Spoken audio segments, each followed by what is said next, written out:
Olá a todas e todos, meu nome é Miriam Olivia e este é o canal do KB Advocacia. Neste canal nós falamos sobre empresa, patrimônio e pessoas. E no vídeo de hoje eu quero falar sobre cuidadora de idosos. Quais são os cuidados que você precisa ter para fazer essa contratação no seu ambiente familiar? Vamos lá?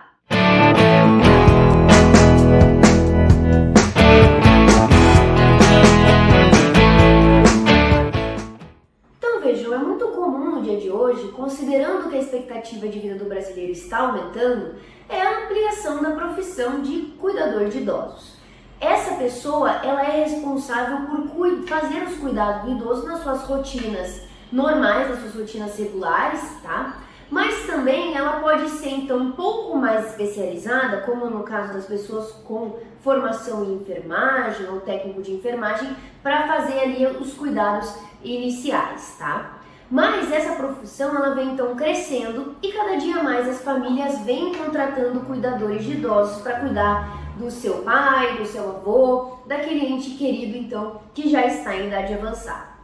É importante entender que o cuidador de idoso não necessariamente é um enfermeiro, tá? Ele pode ser um enfermeiro ou um técnico de enfermagem ou possuir algum tipo de formação, mas a legislação não exige que a pessoa tenha essa formação. Embora aqui no escritório a gente atenda algumas pessoas que trabalham, que precisam contratar cuidadores de idosos que exigem que a pessoa tenha algum curso, pelo menos de primeiros socorros, alguma especialização mínima assim para poder fazer esse cuidado, tá? Mas a lei não exige. E como que esse trabalhador, o cuidador de idoso, ele é visto na nossa legislação? Ele é visto como um empregado doméstico, se você contratar isso para o seu ambiente familiar. E por ser um empregado doméstico, ele é regido pela Lei 150 de 2015. É muito importante entender que essa legislação do doméstico ela é aplicável, então, ao cuidador de idoso no âmbito doméstico, à pessoa que faz a limpeza, o empregado doméstico mais conhecido, né, que faz a limpeza e cuidado da casa, copeira, e também a questão de governanta, motorista, todos esses empregados que estão relacionados então à gestão do lar. Que você faz a contratação desse empregado não para obter lucro para o gerenciamento da sua empresa, não, mas sim para o cuidado do seu lar. Mas é muito importante entender que o cuidador de idoso você precisa tomar alguns cuidados, justamente por ser uma relação dentro da sua casa, certo?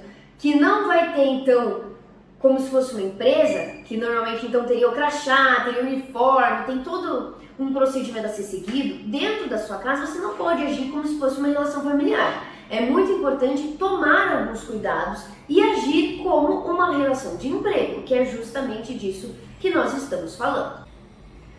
Então, alguns pontos que você precisa observar quando você faz a contratação do cuidador de idoso, que é primeiramente o salário mínimo. Não somente o salário mínimo nacional, é importante observar o salário definido em convenção coletiva dos empregados domésticos do seu estado, da sua região, e também o piso, que muitas vezes é determinado por lei municipal ou estadual relacionado àquela profissão. Então é muito importante verificar que o valor do salário precisa estar dialogando com esses instrumentos.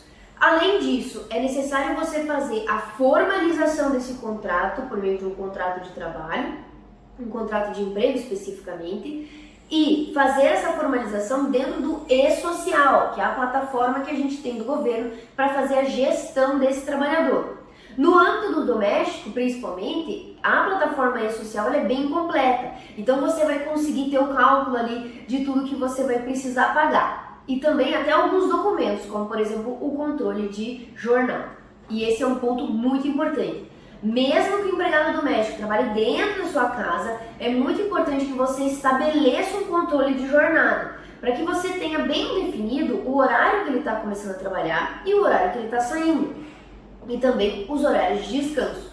E se, eventualmente, você quiser trabalhar com uma jornada um pouquinho mais maleável, que é considerando que a pessoa vai precisar, por exemplo, num dia ficar um pouquinho a mais, porque vai precisar de um cuidado a mais, e poder ser compensado isso em outro dia, é muito importante que você estabeleça um acordo de compensação de jornada. Então você vai ter um acordo estabelecendo um banco de horas de que os 10, 20, 30 minutos que essa pessoa trabalhou a mais num dia vai ser compensado no outro. Então você precisa fazer um contrato, precisa fazer um acordo de banco de horas e precisa controlar essa jornada.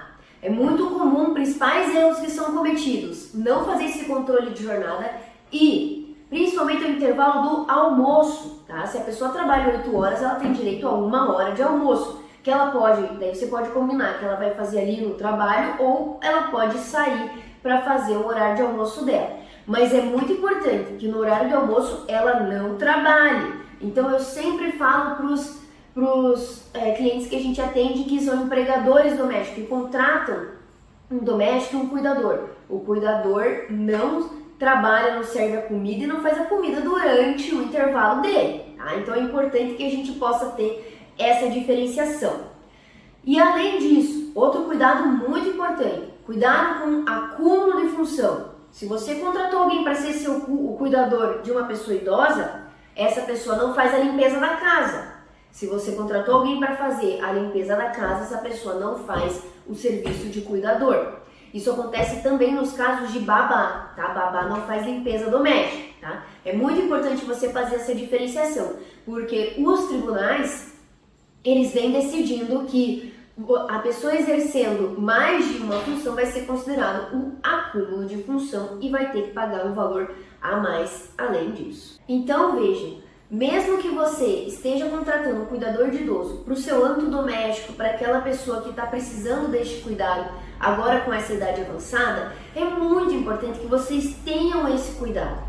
Aqui no escritório a gente atende pessoas que estão interessadas em regularizar a situação do cuidador de idoso. Então a gente faz o contrato, a gente organiza isso dentro do e-social, fazemos um modelo de controle de banco de horas, fazemos o contrato de banco de horas e inclusive a gente entrega um manual das principais regras e cuidados que precisam ser observados para essa relação de emprego. Cuidado com férias, tá? Cuidado com recolhimentos que precisam ser feitos, como fazer a gestão de atestado quando a pessoa precisa faltar, ou ainda, se precisar aplicar uma advertência, suspensão ou demissão com justa causa.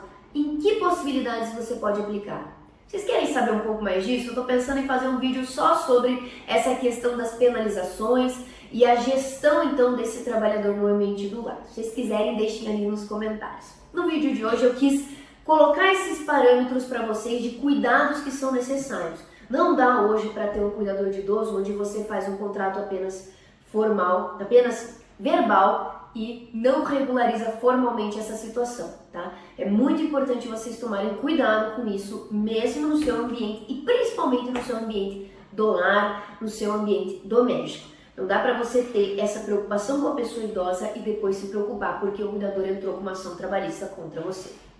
Então, cuidados preventivos. Procure uma assessoria jurídica especializada que vá observar justamente isso, esse caminho do cuidador de idoso, da cuidadora de idosa dentro da sua casa. O que precisa ser feito? Contrato, banco de horas, acordo de compensação, tá? E dentre outras situações que nós podemos pensar e elaborar especificamente para vocês. Muito obrigada para você que assistiu esse vídeo até aqui. Espero que esse vídeo tenha te dado uma informação sobre o empregado doméstico e especialmente o cuidador de idosos. E se você tem interesse em fazer esse tipo de contratação para a pessoa idosa que você está cuidando também, lembre-se sempre de ter esse cuidado. Esse cuidado vai deixar vocês muito mais tranquilos e muito mais seguros de poder abrir a sua casa para fazer a contratação de um cuidador de idoso. Muito obrigada. Quem tiver interesse nessa temática ou tiver alguma dúvida sobre o tema, pode mandar nos comentários ou nas outras redes. Estamos sempre à disposição para dialogar com vocês sobre esses temas. Muito obrigada e até mais.